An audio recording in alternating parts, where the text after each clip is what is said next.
حضرت علی رضی اللہ عنہ نے ارشاد فرمایا کہ نبی صاحب نے ارشاد فرمایا اطیب الریح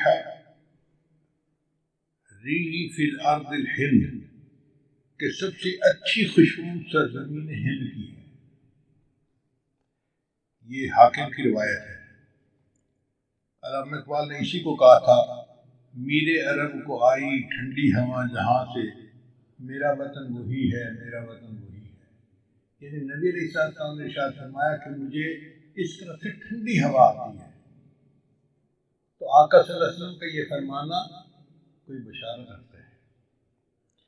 چنانچہ اگر سعودی عرب کے مشرق میں دیکھیں نا تو 4 ملک بنتے ہیں۔ ایک تو ہندوستان بنتا ہے، مگر اس میں جو چونکہ ہندوؤں کی اکثریت ہے، سکھوں کی اکثریت ہے، مسلمان اگرچہ 20 کروڑ ہے مگر وہ ان میں تحلیل ہو جاتے ہیں، پتہ ہی نہیں چلتا کہ مسلمان ہیں یا نہیں۔ ہر معاملہ وہاں ہندوؤں کے ہاتھ میں ہے۔ تو ہندوستان تو آپ ایک طرف کر دیں۔ پھر اس کے بعد دوسرا ملک ہے ایران۔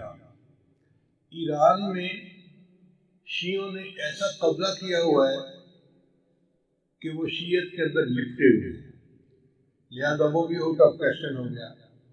اب باقی 2 ملک رہ جاتے ہیں، ایک پاکستان اور ایک افغانستان۔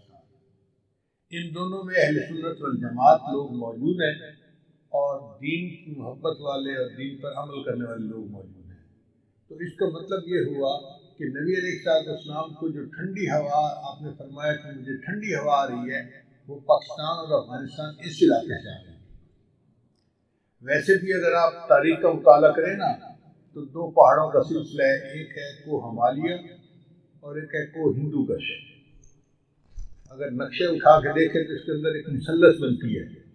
اس مثلث کو اس زمانے میں وادی سندھ کہا جاتا تھا۔ اگر ایگزیکٹ جگہ دیکھنی ہو تو جیسے ہمارے ہاں مالاکنڈ کے پہاڑ ہیں نا، وہ بالکل اسی اندر آتے ہیں۔ تو گویا نبی علیہ السلام نے فرمایا کہ مجھے اس طرف سے ٹھنڈی ہوا ہے۔ ٹھنڈی ہوا کا کیا مطلب کہ یہاں سے دین کی محنت اٹھے گی اور بالآخر پوری دنیا کے اندر دین پھیلنے کا ذریعہ بن جائے گا۔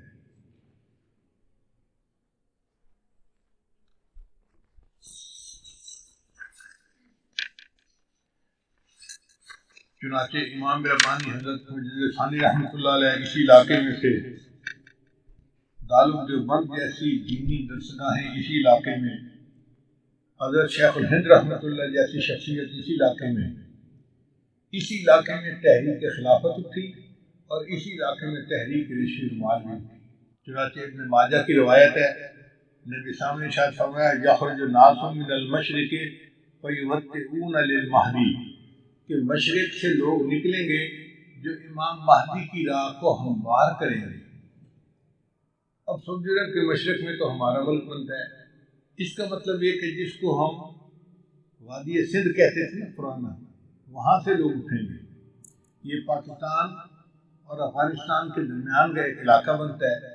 اللہ ایمان والوں کو یہاں سے اٹھائیں گے اور پھر وہ امام مہدی کے آنے کی راہ ہموار کریں گے۔ بیت المقدس 3 مرتبہ فتح ہوا۔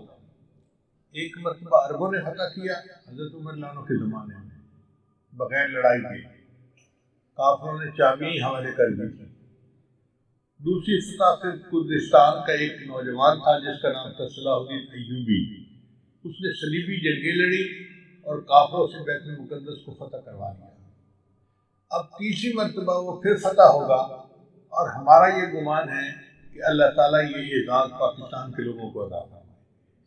چنانچہ ابن ماجہ کی روایت ہے، نبی صلی اللہ علیہ وسلم نے ارشاد فرمایا یخرج الناس من المشرق فیوطئون للمہدی، کہ مشرق سے لوگ نکلیں گے جو امام مہدی کی راہ کو ہموار کریں گے۔ اب سعودی عرب کے مشرق میں تو ہمارا ملک بنتا ہے۔ اس کا مطلب یہ کہ جس کو ہم وادی سندھ کہتے تھے نا پرانا، وہاں سے لوگ اٹھیں گے۔ یہ پاکستان اور افغانستان کے درمیان کا ایک علاقہ بنتا ہے۔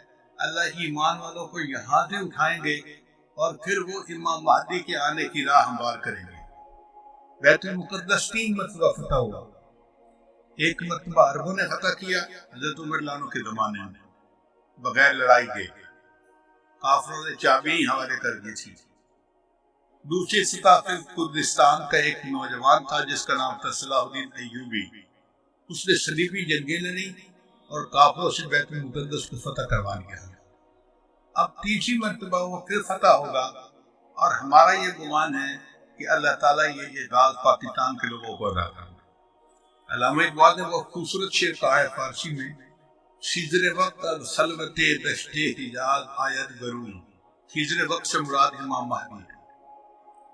خضر وقت از خلوت دشت حجاز آید برون، کاروان زی وادی دور و دراز آید برون. یعنی زیر عظیم یہ کاروان جو ہے نا یہ دور دراز سے آئے گا اور حجاز کے اندر آ کر یہ برآمد ہوگا. حدیث مبارکہ میں بھی ہے کہ امام مہدی آئیں گے مگر وہ چھپے ہوئے ہیں، اپنے آپ کو چھپائیں گے. پہلے مدینہ طیبہ میں ہوں گے مگر وہ وہاں سے مکہ مکرمہ اس لیے آ جائیں گے کہ لوگ مجھے پہچاننا نہیں. چھپ رہے ہوں گے لوگوں سے کہ لوگ مجھے دیکھ نہ لیں، پہچاننا نہیں. لیکن جب مکہ مکرمہ میں وہ طواف کر رہے ہوں گے تو وہ حجر اسود کے قریب آئیں گے تو ایک غیب سے آواز آئے گی کہ لوگوں یہ مہدی ہیں تو ان کی بیعت کر لیں. تو لوگ ان کے ساتھ بیعت کر لیں گے اور پھر ان کے ساتھ ایک لشکر شروع ہو جائے گا. یہ لشکر ایسا ہوگا کہ جس نے بالآخر بیت المقدس کو فتح کر. حدیث مبارکہ میں ہے کہ کالے جھنڈے یہ لے کر لوگ اٹھیں گے اور وہ اس کو جا کر بیت المقدس کے اندر گاڑیں گے. یعنی امام مہدی کے ہاتھ سے اللہ تعالیٰ بیت المقدس کو فتح کروائیں گے. پھر امام مہدی موجود ہوں گے تو ان کی موجودگی میں حضرت عیسیٰ علیہ السلام بھی آئے. دمشق کی ایک مسجد ہے، اس مسجد میں وہ نماز کے لیے کھڑے ہوں گے، تکبیر کہی جائے گی تو کتنے میں حضرت عیسیٰ علیہ السلام اس مسجد کے مینارے کے اوپر اتریں گے آسمان سے. تو امام مہدی ان کو کہیں گے نہیں کہ آپ نماز پڑھائیں اور وہ امام مہدی کو کہیں نہیں کہ آپ نماز پڑھائیں. چنانچہ حضرت عیسیٰ علیہ السلام کے حکم پر امام مہدی نماز پڑھائیں گے. یہ اعزاز ملے گا ان کو کہ حضرت عیسیٰ علیہ السلام ان کے پیچھے نماز ادا کریں. اب حضرت عیسیٰ علیہ السلام نبی علیہ السلام کی شریعت کے مطابق یہاں پر زندگی گزاریں گے. یہ ان کے لیے بھی اعزاز کہ انہوں نے دعا مانگی تھی کہ اللہ مجھے اپنے محبوب کی امت میں ہونے کا شرف عطا فرما، تو اللہ نے ان کو آسمانوں پہ بلا لیا اور پھر اللہ ان کو دوبارہ بھیجیں گے تاکہ وہ اس شرف کو حاصل کر سکیں. پھر حضرت عیسیٰ علیہ السلام بیت المقدس آئیں. اتنے میں دجال بھی آ جائے گا. اب دجال جو ہے وہ پوری دنیا کے اندر کفر کو پھیلائے گا. اس کے پاس ٹیکنالوجی ایسی ہوگی کہ بارش برسے گی، کھیتیاں زیادہ ہو جائیں گی، پھل زیادہ ہو جائیں گے اور لوگ اس کے پیچھے لگ جائیں گے مادی وسائل کی وجہ سے. بلکہ حدیث پاک میں آتا ہے کہ اس کی پیروی کرنے والی عورتیں زیادہ ہوں گی کیونکہ عورتوں میں مادیت پرستی زیادہ ہوتی ہے، چمک دمک ان کو زیادہ کھینچتی ہے، تو یہ دجال کے فتنے میں زیادہ گرفتار ہوں گی. پھر حضرت عیسیٰ علیہ السلام کو جب پتہ چلے گا تو وہ دجال کی پیچھا کریں گے کہ اس کو قتل کریں. اب دجال وہاں سے بھاگے گا تو بھاگ کے کہاں جائے گا؟ وہ اسرائیل جائے گا اور وہاں پر ایک جگہ ہے اس کا نام ہے باب لد. اس وقت بھی اسرائیل میں ایک ایئرپورٹ ہے، اس کا نام ہے لد ایئرپورٹ. شہر کا نام بھی لد ہے اور اسرائیل والوں نے وہاں پر ایک دروازہ بنایا ہے، اس کے اوپر انہوں نے باقاعدہ لکھا ہے باب لد. 1400 سال پہلے نبی علیہ السلام نے فرما دیا کہ اس جگہ پر دجال پہنچے گا تو عیسیٰ علیہ السلام وہاں پر اس کو قتل کر دیں. بہت عرصہ میں یہ سوچتا رہا کہ دجال نے بھاگنا تھا تو کہیں پہاڑوں میں رکوش ہو جاتا. رشیا کے پہاڑ ہیں، دوسرے ملکوں میں پہاڑ ہے، پہاڑی سلسلے تو بہت ہیں پوری دنیا میں، تو یہ مقام لد کا کیا معنی؟ بعد میں بات سمجھ میں آئی کہ لد کا جو ایئرپورٹ ہے نا وہ سپیس پورٹ بھی ہے. یعنی وہاں سے جہاز بھی اڑتے ہیں اور وہاں سے خلائی گاڑیاں بھی اڑ کے خلا میں جاتی ہیں. اس کا مطلب یہ کہ دجال یہ چاہے گا کہ میں لد پہنچوں اور وہاں سے سپیس شپ میں بیٹھ کے میں خلا میں چلا جاؤں، کیونکہ دنیا میں تو وہ یہ نہیں چھوڑیں گے تو میں یہاں دنیا سے چلا ہی جاؤں. تو اس کی کوشش یہ ہوگی کہ میں یہاں سے خلا میں چلا جاؤں، مگر اللہ تعالیٰ فضل فرمائے گے اور عیسیٰ علیہ السلام اس کو اپنی فلائٹ لینے سے پہلے لط کے مقام پہ قتل کر دیں۔ پھر اس کے بعد عیسیٰ علیہ السلام بیت المقدس کے تخت پر بیٹھ کر پوری دنیا کے فیصلے کرے گا، پوری دنیا کی حکومت عیسیٰ علیہ السلام کے ہاتھ میں ہوگی۔